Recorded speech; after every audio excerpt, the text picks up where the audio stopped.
వి news Telangana news కి స్వాగతం. Bulletin ముందుగా హెడ్లైన్స్ చూద్దాం.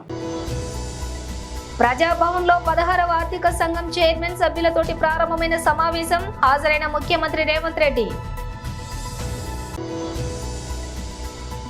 BJLP Shri Alleti Maheshwar Reddy press meet. BJP Telangana. Telangana సాయుధ పోరాట కాలంలో ఆ యోధురాలు ప్రదర్శించిన ధైర్య సాహసాలు, చైతన్యం నేటి తరానికి ఎంతో స్ఫూర్తి. హరీష్ రావు. మే 7, 2013న నమోదైన హిడెన్బర్గ్ నివేదికలో company Agora advisory private limited పేరు కనిపిస్తోంది. పవన్ ఖేరా. 3 నెలల్లో బీసీ కులగణన చేయాలని తెలంగాణ ప్రభుత్వానికి హైకోర్టు ఆదేశం. టీవీవీపీ ఆసుపత్రిలో పనిచేస్తున్న సిబ్బందికి వెంటనే జీతాలు చెల్లించాలని, పెండింగ్ బకాయిలు విడుదల చేయాలని డిమాండ్. భూమి కోసం, భుక్తి కోసం వెట్టి చాకిరి, విముక్తి కోసం పోరాడి తెలంగాణ ప్రజల తెగువను, పోరాట స్ఫూర్తిని ప్రపంచానికి చాటిన నిప్పు కణిక మన తెలంగాణ వీరవనిత చాకలి ఐలమ్మ. నాటి తెలంగాణ సాయుధ పోరాట కాలంలో ఆ యోధురాలు ప్రదర్శించిన ధైర్య సాహసాలు, చైతన్యం నేటి తరానికి ఎంతో స్ఫూర్తి. నేడు చాకలి ఐలమ్మ వర్ధంతి సందర్భంగా వారికి ఘన నివాళి. కేసీఆర్ ప్రభుత్వం చాకలి ఐలమ్మ త్యాగాలకు గుర్తుగా వారి జయంతి వర్ధంతి కార్యక్రమాలను అధికారికంగా నిర్వహించాలని నిర్ణయించి అమలు చేసింది. భావితరాలకు ఆ మహనీయురాలి చరిత్ర తెలువాలని పాఠ్యాంశంగా పెట్టి గౌరవించింది. 7 మే 2013న నమోదైన హిడెన్బర్గ్ నివేదికలో company Agora advisory private limited పేరు కనిపించింది. ఈ కంపెనీ మాధవి పూరి బుజ్జీ మరియు ఆమె భర్తకు చెందినది. అయితే హిడెన్బర్గ్ నివేదిక తర్వాత మాధవీజీ దీనిని ఖండించారు. ఆ ఖండనలోని తనను సేబీకి మారినప్పటి నుండి ఆ కంపెనీకి నిద్రాణ స్థితిలో ఉందని రాశాడు. అయితే ఈ కంపెనీలోని మాధవీజీకి ఇప్పటికీ 99% వాటా ఉంది. పవన్ ఖేరా. लगातार हम आपके सामने खुलासे कर रहे हैं और खुलासे ऐसे जो एक ऐसी संस्था के प्रमुख के बारे में है, उनके आर्थिक जो पूरा रिश्ते हैं अलग अलग कंपनियों से, उसके बारे में कर रहे हैं. We have been exposing the financial relationships of the SEBI chairperson with various companies and the conflicts of interest over the last 8 to 10 days. जवाब सेबी से अभी तक नहीं आया, जवाब प्रधानमंत्री से भी नहीं आया. आईसीआईसीआई ने जवाब दिया, जिनके सेबी चेयरपर्सन माधवी पुरी जी से क्या कितनी उनको क्या रिश्ते थे, कैसे माधवी जी के अकाउंट में कितने पैसे किस साल में आए, वो सारा हमने आपको बताया. आईसीआईसीआई ने एक जवाब दिया और उस जवाब के एवज में हमने आप लोगों को और सवाल भी पूछे, क्योंकि वो जवाब बिल्कुल ढुलमुल था. उस जवाब में कोई तथ्य नहीं थे. ICICI did respond to our expose, our charges that Ms. Madhavi Puri has been receiving money from ICICI in her account. However, we responded to the ICICI because the response of the ICICI did not really have the kind of substance that a response should have. To this date, we have not received a response from either SEBI or the Prime Minister's office. Today, we bring to you some very startling revelations. आज जो हम आपके सामने तथ्य पेश कर रहे हैं, वो आपको वाकई चौंका देंगे. हम भी चौंक गए जब इसको देखा. और आपके सामने ही फोन आया था पिछली प्रेस वार्ता में, जिस व्यक्ति ने मुझे, एक विसल ब्लोअर ने ये खबर दी थी. उसके बाद हमें 3 दिन लगे रिसर्च करने में, कागज इकट्ठे करने में. और जैसा कि मैंने आपको कहा, आजकल सूचनाएं इस सरकार के मातहत विभागों से, सेबी से, आईसीआईसीआई से सूचनाएं मिलती हैं. आप भी अगर कोशिश करेंगे तो आप लोगों को भी मिलेगी. तो खोजी पत्रकारिता का काम पत्रकार कर सकते हैं अब वापस से. 10 साल का आपको ब्रेक मिला, अब जरूरत नहीं है ब्रेक की. अब आगे आप करिए, मिलेगी इंफॉर्मेशन. हमें मिल रही है तो आपको तो मिलेगी मिलेगी. ये जो सूचना आप मिली, हिंडनबर्ग रिपोर्ट जो दूसरा हिस्सा आया था, उसमें एक कंपनी का नाम था अगोरा एडवाइजरी प्राइवेट लिमिटेड, जो 2013 में रजिस्टर हुई थी, 7 मई 2013 को रजिस्टर हुई थी। और ये माधवी पुरी जी के पति और माधवी पुरी जी की कंपनी है। लेकिन माधवी पुरी जी ने हिंडनबर्ग रिपोर्ट के बाद एक खंडन किया था। ये वो खंडन रहा जिस खंडन में उन्होंने लिखा कि जब वो सेबी में चली गई तब से ये कंपनी डॉर्मेंट है। I am using the words used by Madhavi Puri ji, that when she joined SEBI, this company called Agora Advisory Private Limited, owned by her and her husband, became immediately dormant. These are the words she used in her clarification. लेकिन ये 99% stake अभी भी माधवी जी का है 31 मार्च 2024 तक। ये कागज बड़ा महत्वपूर्ण है आप सबके लिए। और जो सिंगापुर में भी एक कंपनी है, चलिए उस पर चर्चा नहीं करेंगे क्योंकि उसके कुछ खाते हमें नहीं मिले हैं, तो उस पर नहीं चर्चा करेंगे। తెలంగాణ వైద్య విధాన పరిషత్ ఆసుపత్రుల్లో పనిచేస్తున్నటువంటి శానిటేషన్ పేషెంట్ కేర్ సెక్యూరిటీ సిబ్బందికి 6 నెలలుగా ప్రభుత్వం జీతాలు చెల్లించకపోవడం అమానుషం. 1వ తేదీనే జీతాలు చెల్లిస్తున్నట్లు చెప్పుకునే ముఖ్యమంత్రికి వీరి వెతలు కనిపించకపోవడం శోచనీయం. జీతాలు చెల్లించాలని కోరుతూ సిబ్బంది ఎన్నిసార్లు నిరసనను తెలియజేసినా ఈ ప్రభుత్వానికి చీమ కుట్టినట్లయినా ఉండటం లేదు. వారి గోడును పట్టించుకోవటం లేదు. విష జ్వరాలు విజృంభించి రోగులతో ఆసుపత్రులు కిక్కిరిసిపోతున్న సమయంలో ఆసుపత్రుల నిర్వహణను ప్రభుత్వం గాలికి వదిలేసింది. నిధులు విడుదల చేయకుండా చోద్యం చూస్తుంది. ఈ ఏడాది ఫిబ్రవరి నుంచి కాంట్రాక్టర్లకు ప్రభుత్వం బిల్లులు చెల్లించకపోవటం ఆసుపత్రి సిబ్బందికి శాపంగా మారింది. ప్రభుత్వం తక్షణమే స్పందించి టీవీపీపీ ఆసుపత్రిలో పనిచేస్తున్నటువంటి సిబ్బందికి వెంటనే జీతాలు చెల్లించాలని, పెండింగ్ బకాయిలు విడుదల చేయాలని బీఆర్ఎస్ పార్టీ పక్షాన డిమాండ్ చేస్తున్నాం. శ్రీలంక బౌలింగ్ దిగ్గజం ముత్తయ్య మురళీధరన్ తాజాగా టెస్ట్ క్రికెట్ భవిష్యత్పై ఆందోళన వ్యక్తం చేశారు. పొట్టి ఫార్మాట్ వచ్చినప్పటి నుంచి టెస్ట్ క్రికెట్ మసకబారుతోందని ఆవేదన వ్యక్తం చేశారు. ఆటగాళ్లు కూడా టెస్ట్ మ్యాచ్ల పట్ల ఆసక్తి చూపించడం లేదని, అటు ప్రేక్షకుల్లో కూడా ఈ ఫార్మాట్ పై ఆసక్తి తగ్గుతోందని చెప్పుకొచ్చాడు.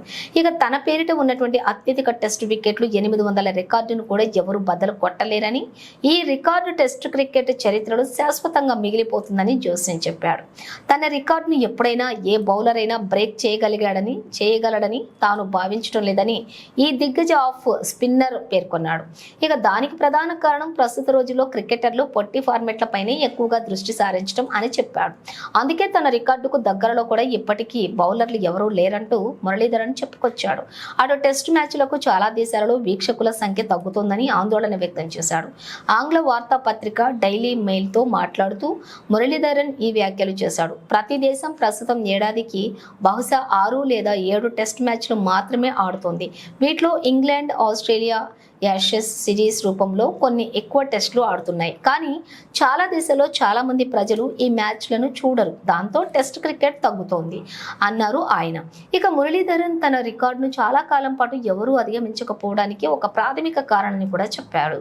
ఇది చాలా కష్టం, ఎవరైనా 800 టెస్ట్ వికెట్లు అధిగమించడం. ఎందుకంటే షార్ట్ ఫామ్ క్రికెట్ ప్రాధాన్యత పెరిగింది. అలాగే మేము 20 సంవత్సరాలు ఆడాము. ఇప్పుడు క్రికెట్ కెరీర్లు చాలా తక్కువ టైంతో ఉంటున్నాయి. ఇక ఆటగాళ్లకు స్థిరత్వమే పెద్ద సమస్య. ఎంత మంచి ఆటగాడనే ఏదో ఒక సమయంలో ఫామ్ కోల్పోవడం జరుగుతుంది. ప్రస్తుతం క్రికెటర్లు తిరిగి లయన్ అందుకుని జట్టులోకి రావడం కష్టంగా మారుతోంది. అప్పటికే ఎంతో టాలెంటెడ్ క్రికెట్లు జట్టులోకి వచ్చేస్తూ ఉంటారు.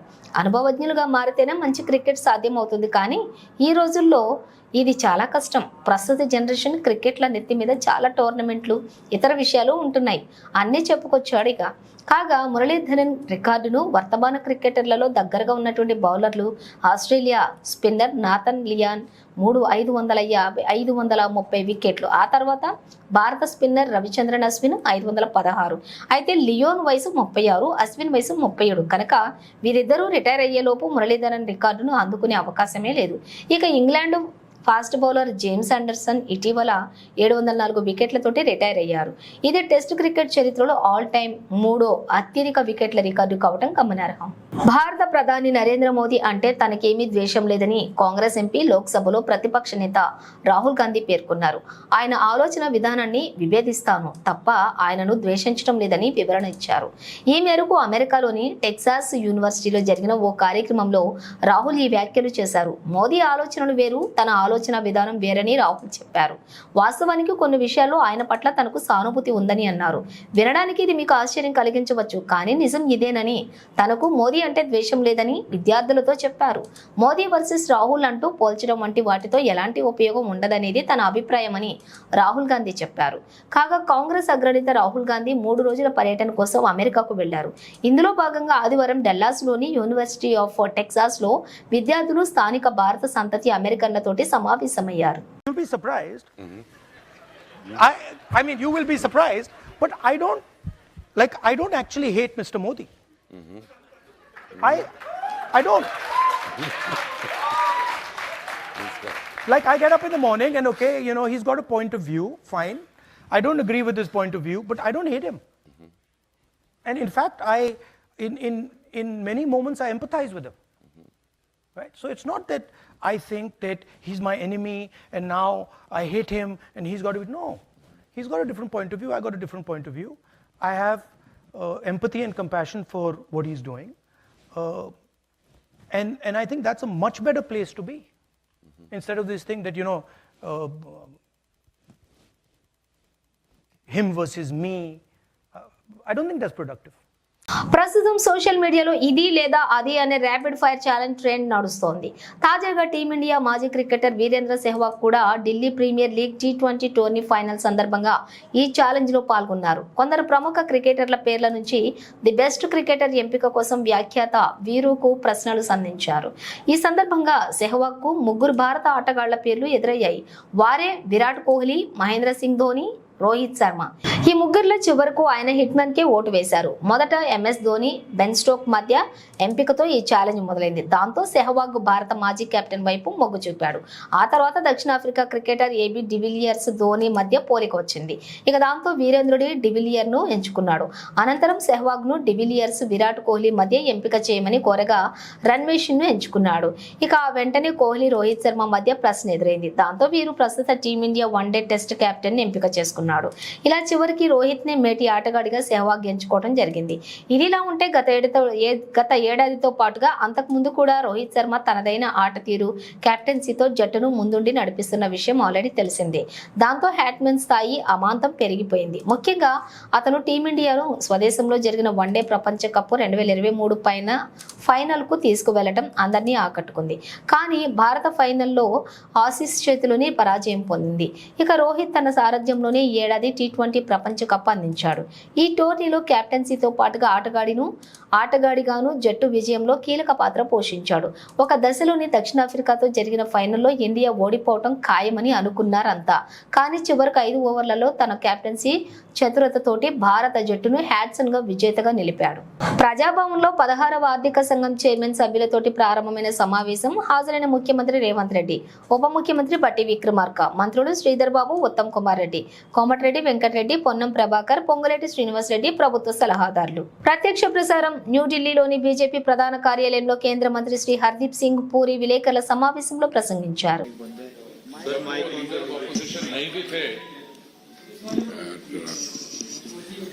हो गया राहुल गांधी जी जब लीडर ऑफ ऑपोजिशन नहीं भी थे and he was either a private citizen और अ मेंबर ऑफ पार्लियामेंट, शब्दों का इस्तेमाल नाप तोल कर करना was never his strong point. अगर आप बैठे और जो उनके स्टेटमेंट्स हैं ओवर द इयर्स उनको कुलेट करें तो उसमें कई इंटरेस्टिंग बातें निकलती हैं. A simplistic understanding of his statements would be that शायद कुछ issues पे उनको समझ नहीं है और वो he speaks out of either ignorance or a lack of understanding or knowledge. But of late मैं देख रहा हूं कि he is not in that mode.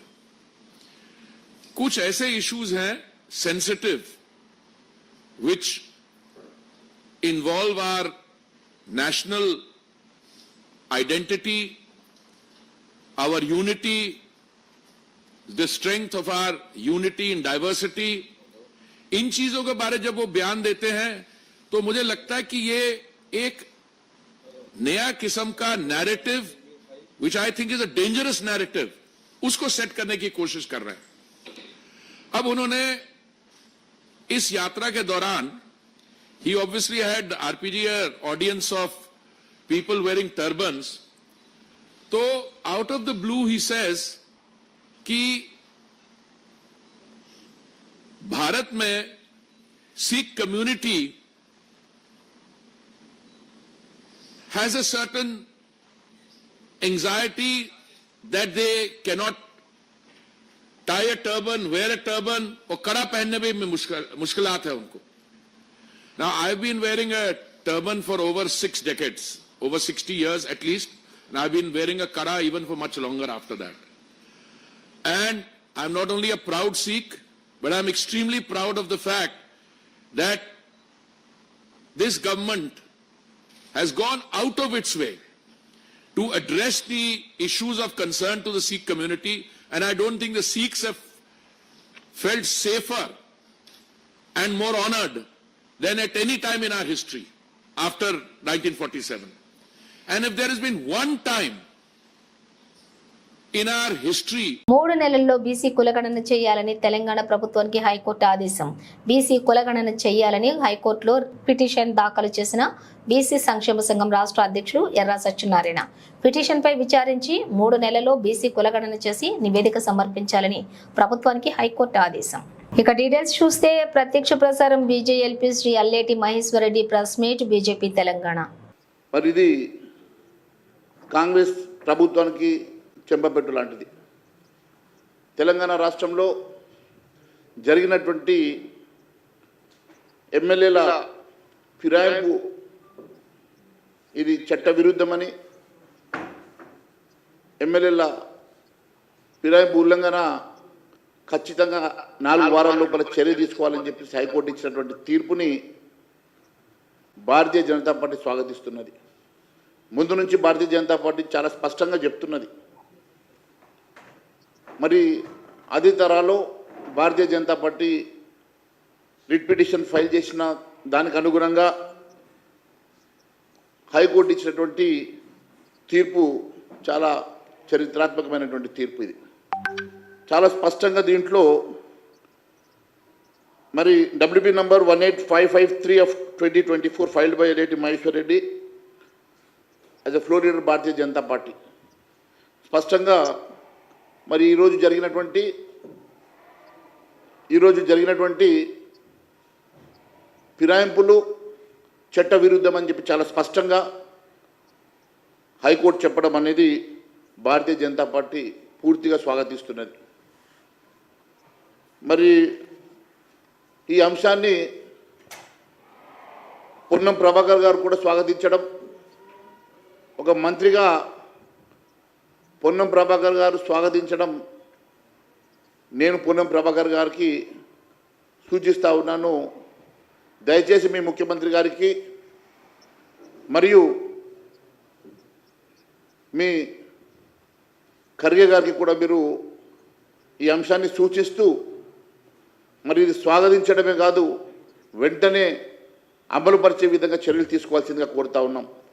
దీని మీద మేము సుప్రీంకోర్టు వెళ్తామనో అప్పీల్ వెళ్తామనో ఆలోచన చేయకుండా ఇచ్చిన తీర్పుని గౌరవించి, భారత రాజ్యాంగాన్ని గౌరవించి, చట్టాలను గౌరవించి మీరు ఒక స్ఫూర్తిగా నిర్వహించాల్సిన బాధ్యత మీ మీద ఉన్నదని తెలియజేస్తా ఉన్నాను.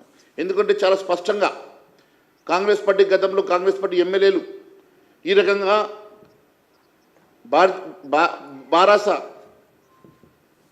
వీళ్ళ ఎమ్మెల్యేస్ ఎత్తుకపోయిన రోజు దానికి వ్యతిరేకంగా పోరాటం చేసింది కాంగ్రెస్ పార్టీ.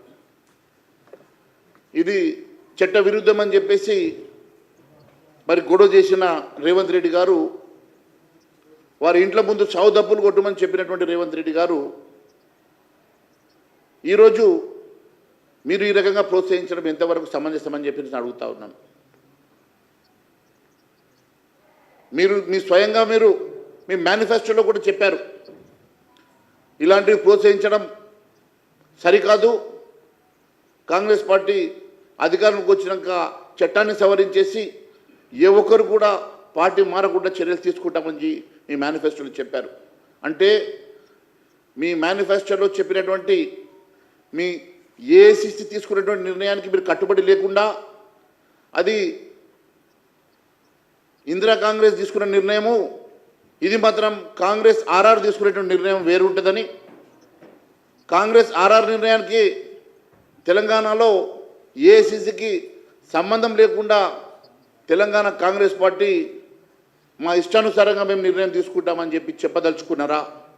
మీరు నిజంగా ఏఐసిసి పరిధిలో ఉన్నారా? మరి ఏఐసిసి ఇచ్చినటువంటి మేనిఫెస్టోలో మీరు ఎక్కడ కూడా అమలు చేయకుండా తెలంగాణ రాష్ట్రంలో ఆర్ఆర్ కాంగ్రెస్ అధికారంలో ఉన్నదని చెప్పదలుచుకున్నారా? మరి అర్థం కావడం లేదు. మీరు ఒక్కసారి ఆలోచన చేస్తే హైకోర్టు ఆదేశాలు స్పీకర్ గారు వెంటనే వారి పరిధిలో ఉన్నది, వారు 4 వారాల లోపల చర్య తీసుకోమని చెప్తా ఉంటే,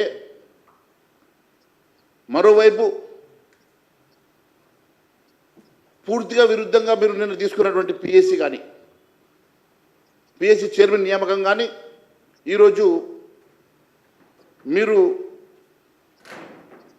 ఏఐసిసి తీసుకున్నటువంటి నిర్ణయానికి విరుద్ధంగా కానీ మీరు చేసేటువంటి చర్యలకు పొంతన లేకుండా ఉన్నది.